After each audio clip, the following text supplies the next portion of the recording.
Okay, so now that's finished. It took a little bit longer than I calculated for, more like 4 hours than half an hour, but that's the way it goes sometimes. Okay, so let's head back to 3D view. Heading back to 3D view, there we go. Okay, so now we've got everything rendered out. If we go to our temp file now, as you can see we have each frame rendered out in order according to how it was rendered. So now we need to turn each image into an actual video, and to do that we're going to go from our default window setup. If we just click this little drop down menu at the side, we have all our window setups, and right at the bottom we choose video editing, and that brings us into the video editing suite where we have our graph editor, we have a preview window, and we have the editor itself. And the first thing we're going to do is add our images into the editor, and we do that by going to the add menu and add image. Go to our temp file. Now if you box select all of those, you'll select them all. If all that's in your temp file happens to be your currently rendered images, then you can simply press A to select all, as you would in any other window.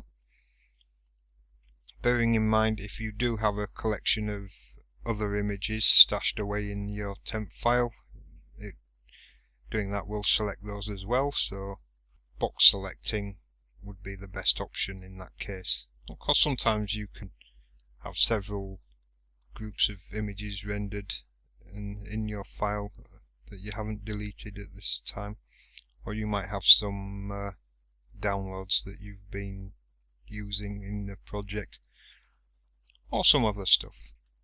Obviously your temporary file isn't exclusive to Blender, you might have other things in there. But rambling on, let's not ramble on anymore. We've got all our images selected, so we add the image strip. Let's click that, and you'll see it's dropped our image strip. You can just see the purple there. It's dropped it in at the end frame, which is where the green bar has settled on. If the green timeline bar was at the start, it would have dropped it in at the right frame to start with, which would have been ideal, but that's not a worry. We can simply go to start frame here, click that, and type 1. And now we have this big purple bar here, and this bar is each of our individual images laid out in a single strip. And if we send our timeline back to the beginning and press the play button, you can see it scrubs through the sequence, and in the preview you can see the animation running nicely there. Okay, that's all very well. Just have a quick look at the image strip. You'll see that it's got the name of the file, the length of the actual clip, it's got a white border around it, which means that this particular clip is selected. You can add additional clips up to, I don't think there's a limit, it shows 7 bars, but I think you can just keep adding until you've got your entire movie or series of clips in the window, and you just add those in the same way. Just add, and you can add movie files, sound strips, clips, scenes. Yeah, and you can adjust the strip in any way you need to create your animation. So I could cut the strip where the green line is by pressing K, and that would create 2 separate strips. I'll just press Ctrl Z to undo that, because we don't need to cut it. I'm just showing you a few things. If I take this end and press right mouse button, you'll see this end arrow has highlighted, and now if I press G on my keyboard, I can drag that in, and that trims the strip, so it will start running on frame 50. There will be nothing shown up to that point. If I press play, you'll see there's nothing in the viewer, and then as it gets to frame 50 it starts from that frame, and you see it's already well into the animation. The leaves are already up there, so that's good. And then you could drop an additional image clip, movie clip into that gap to fill it up, and then transition nicely into our animation. But again, we'll undo that because we don't need to trim it. What we need to do now is just get it out into a proper movie file, which we've been banging on about since the start. So let's do that now. And if I go to the graph editor, click on properties, and it brings up our render panel again. And if we scroll down to the output file, now we can leave the output on temp, and that will put our finished file into our temporary file. Or we can change it to a different file. You would just choose your drive and go through your list of files as you would in any other file browser. I have some bookmarks already available, so I'm going to look for tutorials.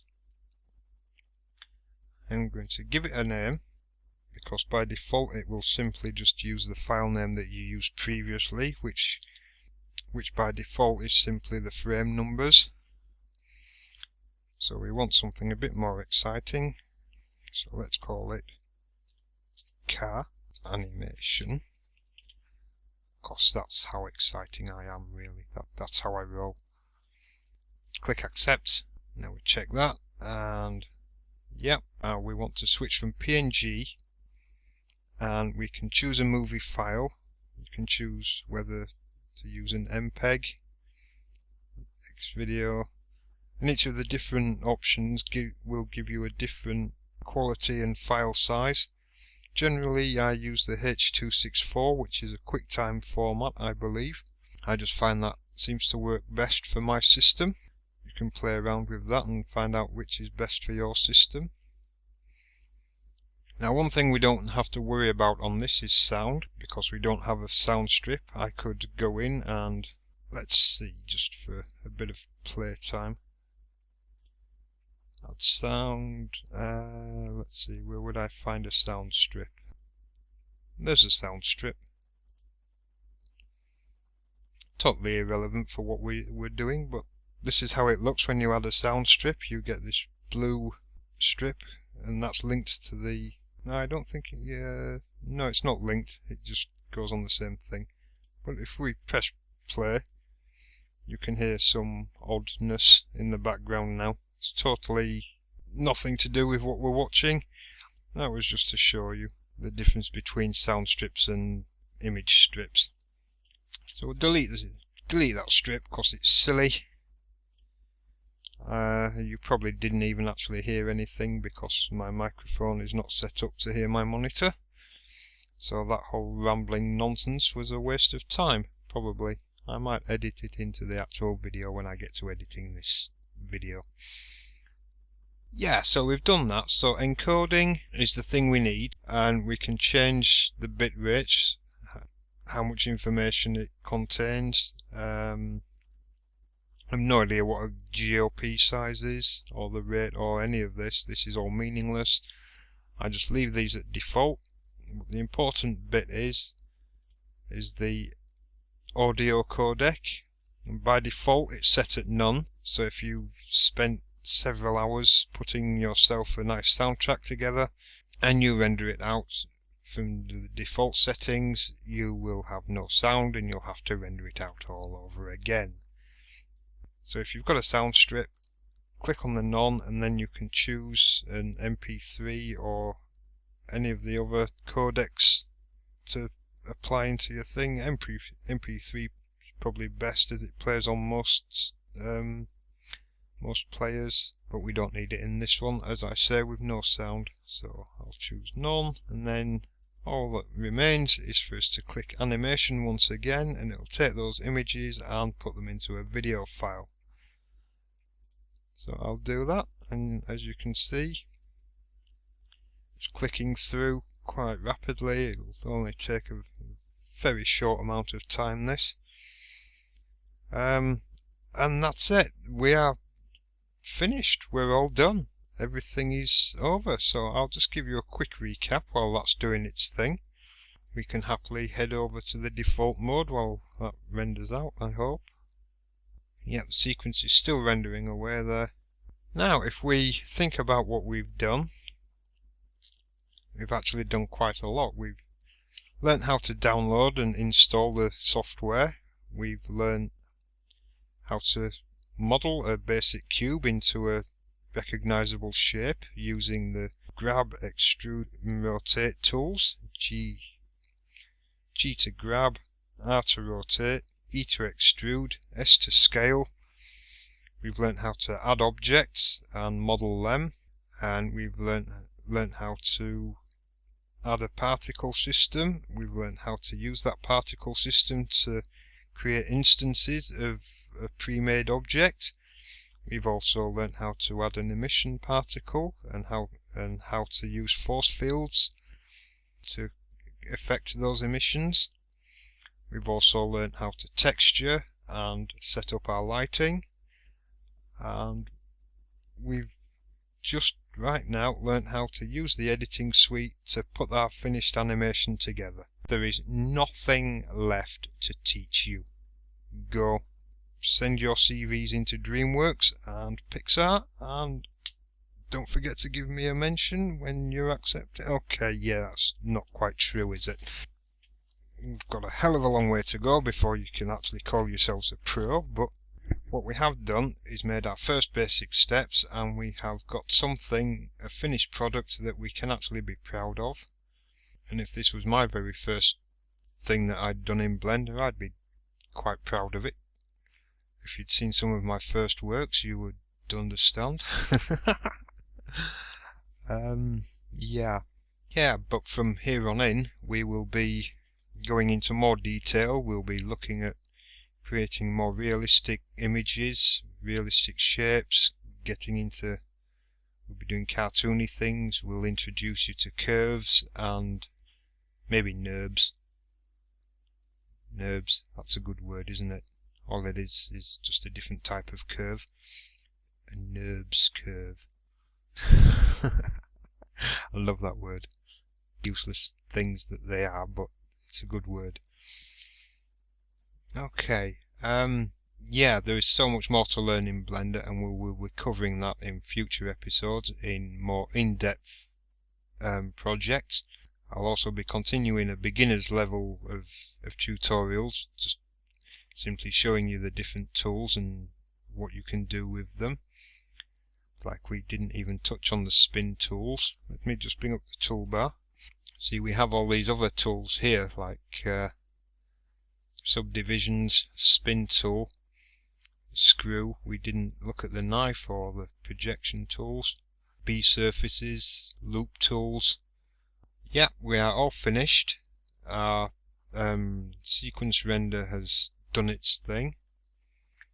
I'm going to go to my files now. I've forgotten where I put it. Somewhere in my pictures. Nope. There we go. And we see we have a nice AVI file, and it's just 10 seconds long. Open up the actual film. There we go. And that's it. That's how your scene will look in the real world. 10 seconds of a little cube car speeding down the road with leaves blowing in the wind. And it's just, that's it. We are done. Thank you very much for watching this series, and I hope to see you in the next few videos. If you don't want to miss anything, remember to subscribe and leave a comment below in the description or on Google, Facebook or Twitter.